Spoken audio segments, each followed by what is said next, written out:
যুক্তির সমীকরণে প্রাচ্যের ড্যান্ডি প্রতিপাদ্যে ক্লাইমেট রেজিলিয়েন্ট ক্যাম্পাস ইনিশিয়েটিভের আয়োজনে নারায়ণগঞ্জে গ্র্যান্ড ফিনালের মধ্য দিয়ে আজ শেষ হবে ৮ দিনব্যাপী নারায়ণগঞ্জ সদর উপজেলা বিতর্ক উৎসব ২০২৬। অনুষ্ঠানের সবশেষ খবর জানাতে যুক্ত হচ্ছেন সহকর্মী হাবিবুর রহমান। হাবিব, বিতর্ক প্রতিযোগিতায় কারা অংশগ্রহণ করেছে, কি কি বিষয় নিয়ে বিতর্ক হয়েছে এবং সমাপনী অনুষ্ঠানে কারা উপস্থিত ছিলেন, জানাবেন বিস্তারিত। পরিবেশ রক্ষায় আইন নয়, সচেতনতাই জরুরি, এই বিষয় নিয়ে আসলে নারায়ণগঞ্জের প্রায় ৬০০ স্কুলের বাচ্চার আয়োজনে এবং প্রায় ৬৪টি স্কুলের ব্যবস্থাপনায় এই আয়োজন শুরু হয়েছে। মূলত এই আয়োজনের মাধ্যমে পরিবেশ রক্ষার জন্য দেশব্যাপী একটা মেসেজ পৌঁছে দিতে চাচ্ছে বন এবং জলবায়ু পরিবর্তন মন্ত্রণালয়।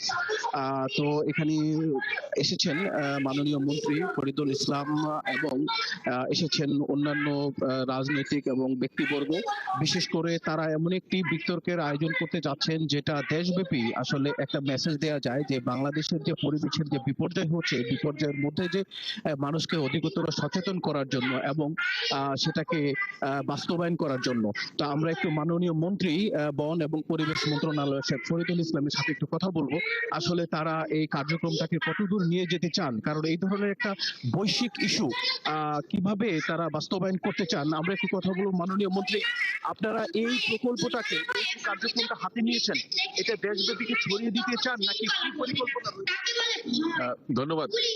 দেখুন, বাচ্চারা যে সচেতনতামূলক একটা প্রোগ্রাম করছে, আমি আসলে উদ্বুদ্ধ যে এরকম একটা ইনিশিয়েটিভ হিসেবে বাগেরহাট মানে যে নারায়ণগঞ্জ জেলা প্রশাসন পাশাপাশি সদর উপজেলা, এটা আসলে সচেতনতা বৃদ্ধি করা যায় তাহলে আমাদের দেশের জন্য যে দূষণ বা যে পলিউশন বা পরিবেশ সুরক্ষা, এটা অনেকটাই সহজ হবে। সুতরাং এইটা আমাদের জন্য একটা নতুন উজ্জীবন এবং নতুন একটা সুযোগ করে দেবে বলে আমি মনে করি, এবং এইটা আমরা সারা দেশের জন্য এগিয়ে নিব এবং স্কুল পর্যায়ে আমরা সচেতনমূলক বিভিন্ন ধরনের লিফলেট বা বিতরণ সহ এগুলো করব।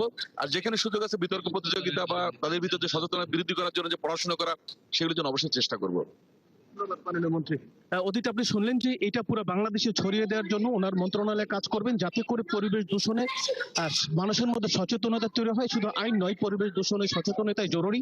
এই হাবিব, আপনার মাধ্যমে আমরা এই উৎসব সম্পর্কে জানছিলাম এবং সেখানে আগত অতিথির কথাও শুনছিলাম। ধন্যবাদ যুক্ত হবার জন্য। দর্শক, নারায়ণগঞ্জ থেকে সহকর্মী যুক্ত হয়ে জানিয়ে দিচ্ছিলেন বিতর্ক উৎসবের খবর।